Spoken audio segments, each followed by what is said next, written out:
Guten Morgen, meine Lieben. Schön, dass ihr hier seid. Schön, dass wir jetzt teilen dürfen.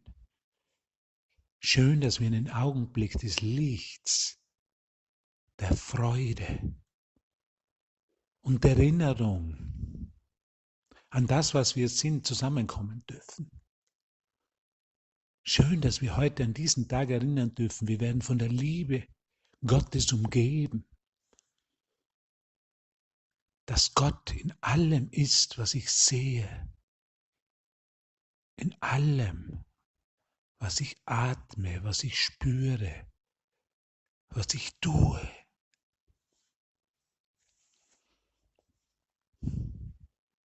Ist es nicht unglaublich? Ich werde von der Liebe Gottes gehalten. Sie umgibt mich in allen. Wow.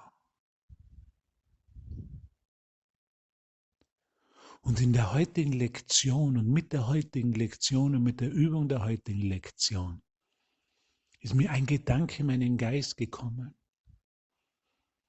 den Jesus immer wieder erwähnt und der immer sagt, zum Beispiel den Frieden Gottes zu wollen und diese Worte zu sagen ist nichts, aber sie mit ganzem Herzen zu wollen, in den Frieden Gottes mit ganzem, das ist alles.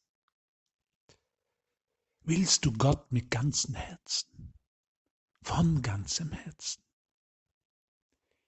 Gibst du dich deinem Bruder hin von ganzem Herzen? Ist das, was du gerade tust, vielleicht bereitest du jetzt Mittagessen zu, machst du es von ganzem Herzen? Bist du jetzt in deiner Arbeit und machst es dort von ganzem Herzen?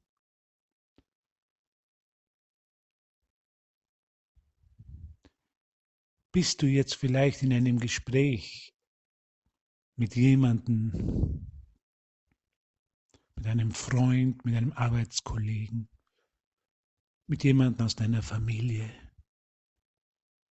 Bist du dort mit ganzem Herzen? Gibst du dich total hin? Oder machst du es nur, weil du es tun sollst?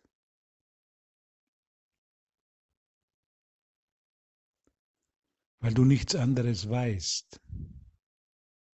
Weil man es halt so macht?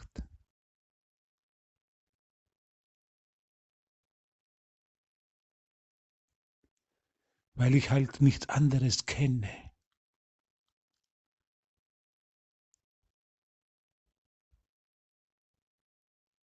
Unser Erwachen ist sehr praktisch.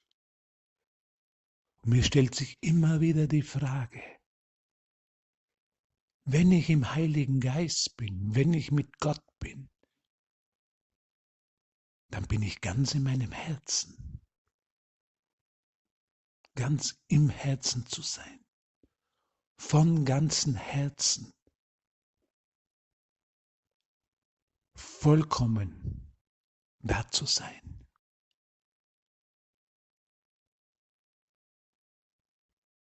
Eine einzige Hingabe. Eine einzige Verbindung.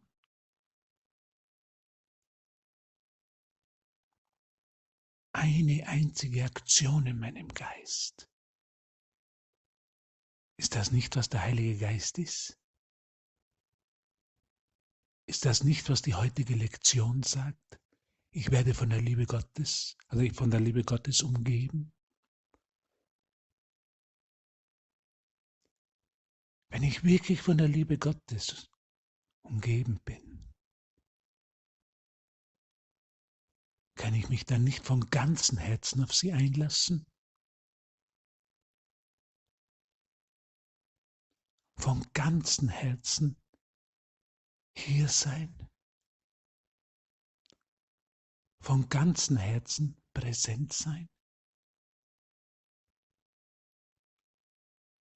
Vom ganzen Herzen mich hingeben an das, was gerade ansteht? Ich bereite mein Mittagessen her. zu oder der Familie, aber mit ganzem Herzen. Ich spreche meine Kollegen in der Arbeit von ganzem Herzen.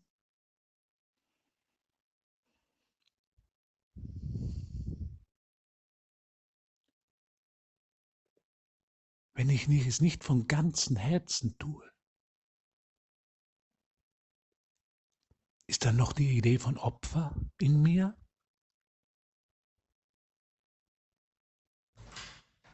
Im Heiligen Geist, in diesem Denksystem, gibt es da die Idee von Opfer? Ich müsste was durchhalten. Ich mache es, weil man es halt macht. Ich gehe zur Arbeit und mache es, aber ich mache es nicht von ganzem Herzen.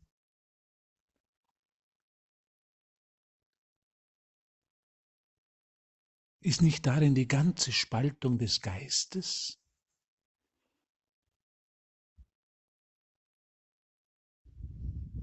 Ist das nicht, was Angst ist?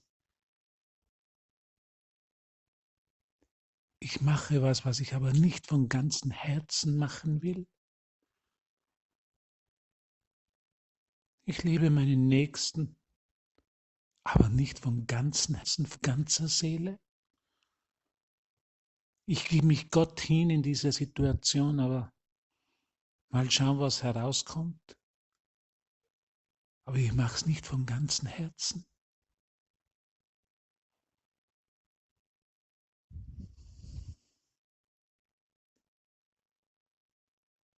Ist es nicht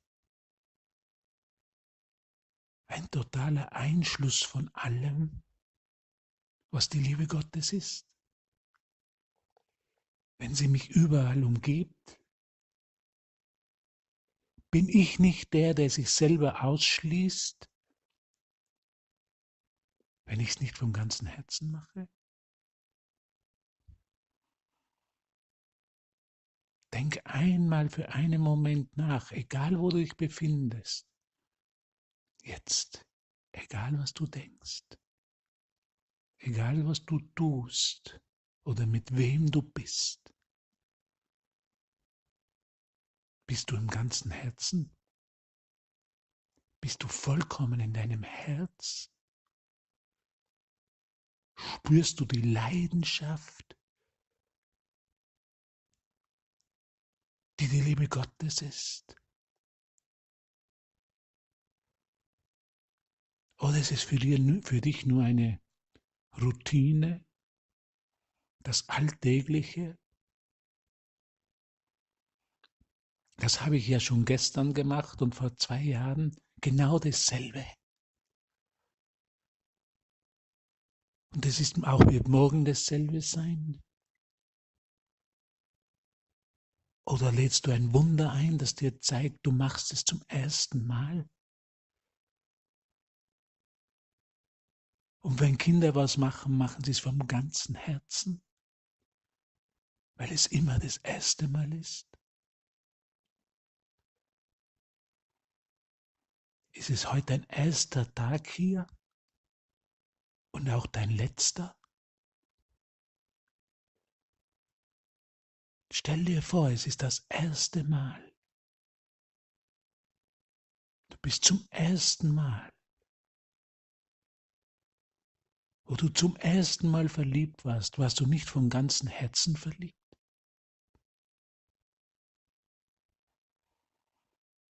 Weil keine Idee von Zeit da war,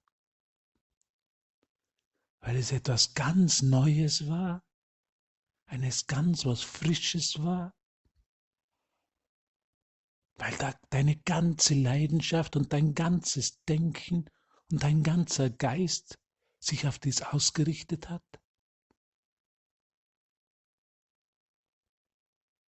Ist das nicht, was die Liebe Gottes ist? Zum ersten Mal in vollkommener Hingabe, von ganzem Herzen? Sind wir nicht eingeladen, jeden Moment als den ersten zu sehen?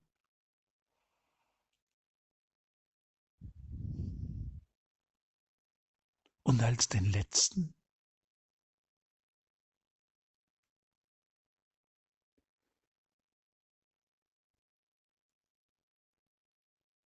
ist es nicht immer komplett neu? Lässt du dich in diesen Moment, lasse ich mich in diesem Moment komplett neu geboren werden? In einem neuen Herz? Im Herzen Gottes? Ist es nicht aufregend?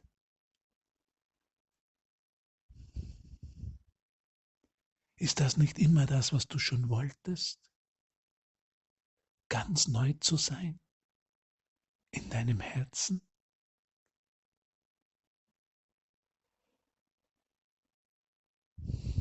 Dich wie ein Kind zu fühlen?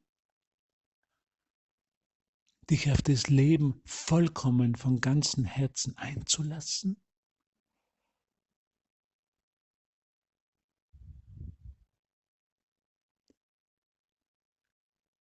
Bruder,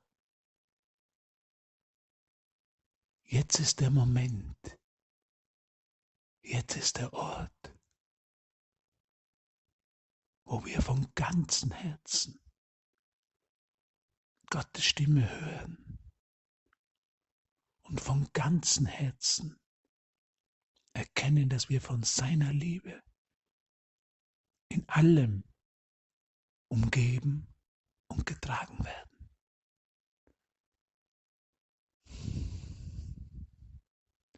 Stell dir vor, wie frisch, wie spontan, wie inspirierend dieser Moment ist, wenn du ihn als vom ganzen Herzen erlebst, als totale Neugeburt, als wirklich, ich komme jetzt zum Leben. Das erste Mal komme ich zum Leben. Ich komme aus einem vom Überleben zum Leben. Leben ist immer hier und jetzt. Immer hier und jetzt. Immer neu. Und immer im ganzen Herzen. Und von ganzem Herzen. Und so feiern wir diese Neugeburt. Dieses Erinnern zum ersten Mal, dass wir von der Liebe Gottes umgeben sind.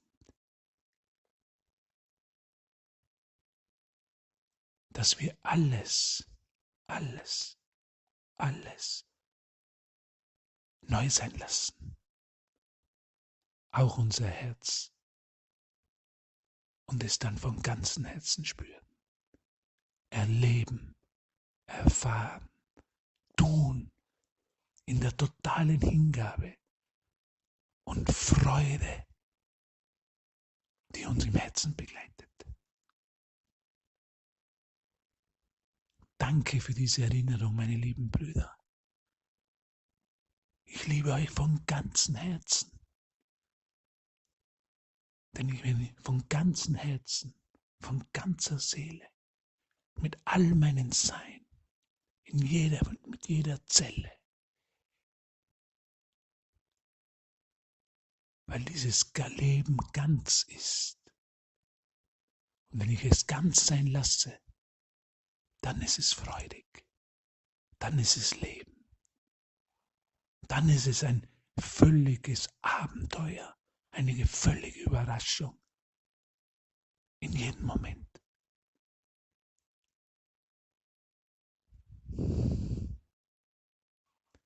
Danke für euer Sein.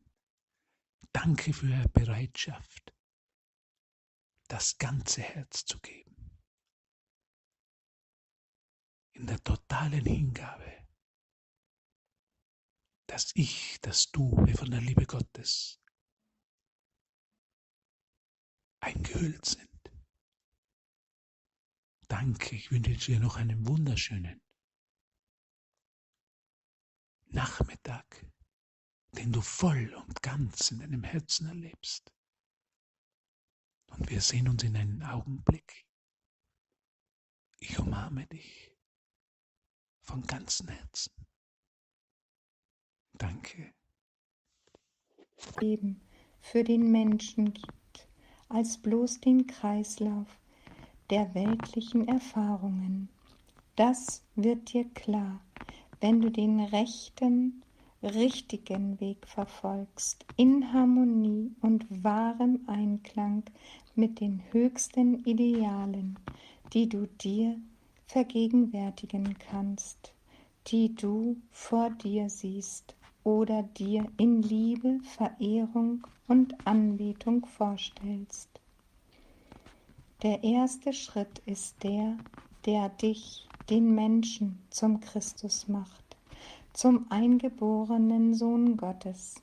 Der nächste Schritt macht dich zum Christus Gottes, der den Christus-Menschen als Christus Gottes erblickt. Du musst diese beiden zu einem machen, um zum Urquell zu gelangen, zu Gott dem Vater. Du hast jetzt den Ich-Bin-Menschen zum Christus-Menschen gemacht. Dann hast du den Christus-Menschen zum Gottes-Christus umgewandelt, zu Gott dem Herrn.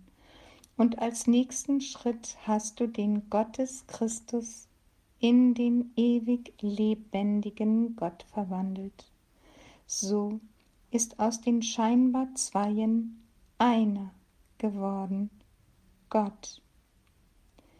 Du bist das Bildnis und Gleichnis der erhabenen Energie des Vaters und Gottes von uns allen.